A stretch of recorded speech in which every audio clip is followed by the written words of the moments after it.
Greetings, I'm Michael Quinn Patton, and I'm going to share with you a short history of blue marble evaluation. Blue marble refers to the iconic photo of Earth taken from the last Apollo mission in 1972, showing an Earth without borders or boundaries, home to one humanity. The Earthrise photo was taken on Christmas Eve 1969. At that time, I was a Peace Corps volunteer in Burkina Faso and working with subsistence farmers, the Gorma people.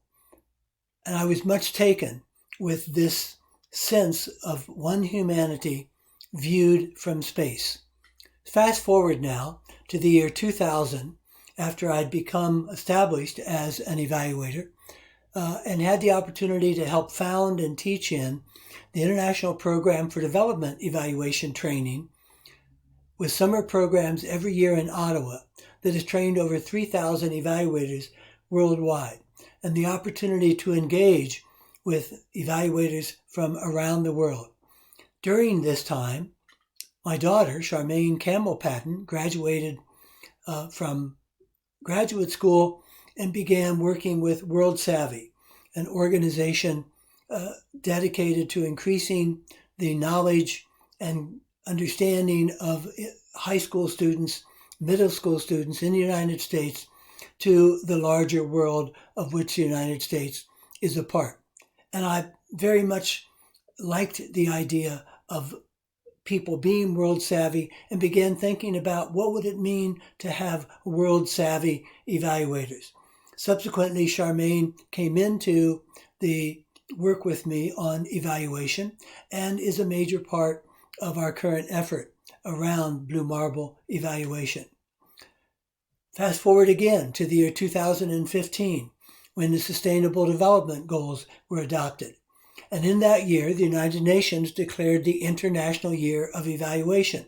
And there were efforts around the world to build and strengthen the capacity of nations to engage in evaluation of the SDGs, the Sustainable Development Goals, and build their capacity in general to engage in evaluation. And I was a part of that effort.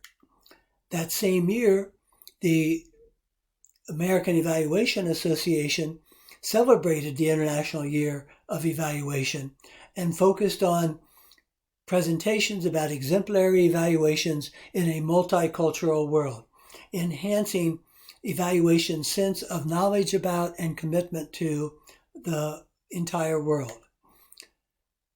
At this time, we began to get more attention to the Anthropocene, an understanding that we had moved into a new era in human history and in Earth's history, when human beings are having more impact on the Earth than our natural processes.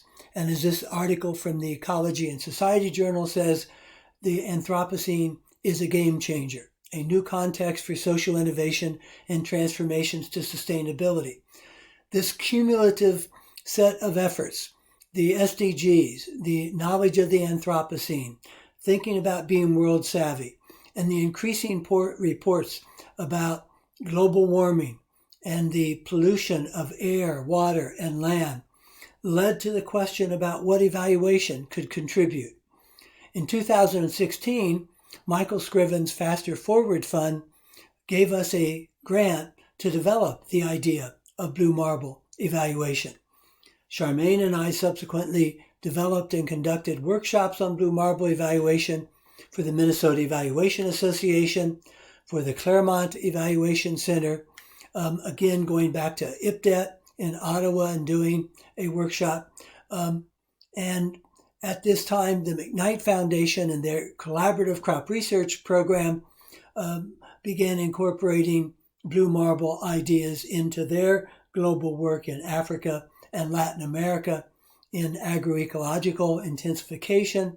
And that work connected me with the Global Alliance for the Future of Food, a consortium and alliance of 24 major foundations on 4 continents working on the future of food.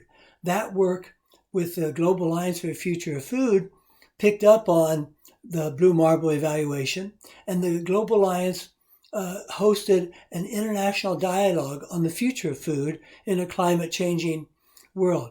Would help me get a deeper sense of what the issues were worldwide for global transformation. And the Global Alliance then appointed and created a first position for a Blue Marble evaluator, Pablo Videra. Glenn Page contacted me at about this time, interested in the transformational evaluation, which led to my connecting through Glenn with the Transformations Forum in 2017 at the University of Dundee, where I delivered the final keynote on evaluating transformation by transforming evaluation. And transformation then became a major theme for global systems change in the Anthropocene. That led to the question of what evaluation's contribution would be. Would evaluation be part of the solution or part of the problem by continuing in its traditional ways? Or could it adapt to the challenges of global transformation? And Blue Marble evaluation was taking on that challenge of understanding what that commitment might be. In 2018, my book on principles-focused evaluation came out, and we used what we had learned in principles-focused evaluation to identify principles for Blue Marble evaluation. I delivered the keynote on transformation to the Australasian Evaluation Society in 2018, the first major evaluation conference devoted to transformation. And my theme there was getting real about transformation, the Blue Marble evaluation perspective. That led to a grant from the McKnight Foundation to further develop the ideas of Blue Marble evaluation, the platform where you're watching this video, and the website and resources and materials and support for the Blue Marble evaluation book and the network that we are currently creating. We are the first generation to know that we are destroying the planet, and the last generation that can do anything about it. This is how Tanya Steele opened the 2018 World Wildlife Fund annual report, which gives us a sense of the urgency, scope, and scale for which transformation is needed. Evaluation is paying more and more attention to the need for global transformation. In the summer of 2019, a special issue of the major evaluation journal, New Directions for Evaluation, was devoted to evaluating sustainability. In October of 2019, the International Development Evaluation Association, IDEAS, held their meeting and conference in Prague, and the theme was evaluation for transformational change.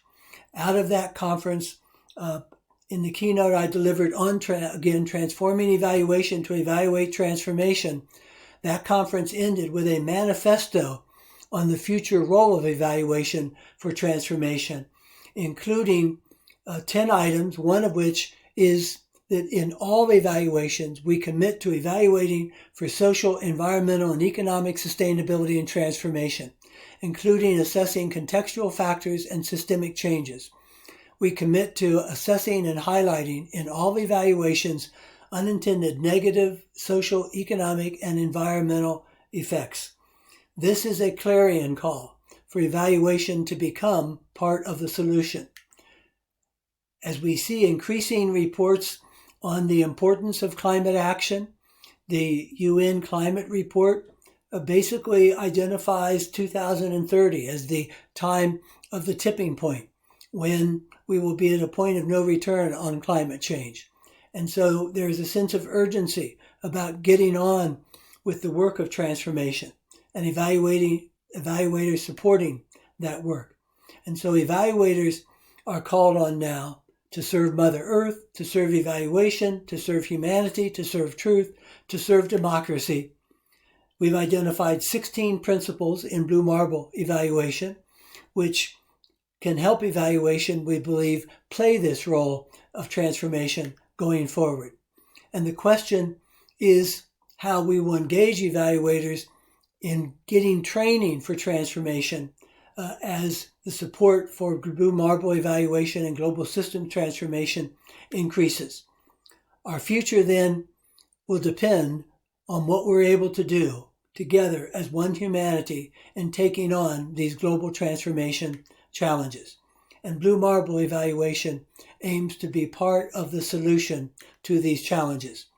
This is being done on the eve of the 2019 Annual Conference of the American Evaluation Association, the largest annual meeting of evaluators in the world, where we will have several presentations on blue marble evaluation, launch the blue marble evaluation book, and strengthen the network of evaluators committed to blue marble evaluation and global systems transformation going forward.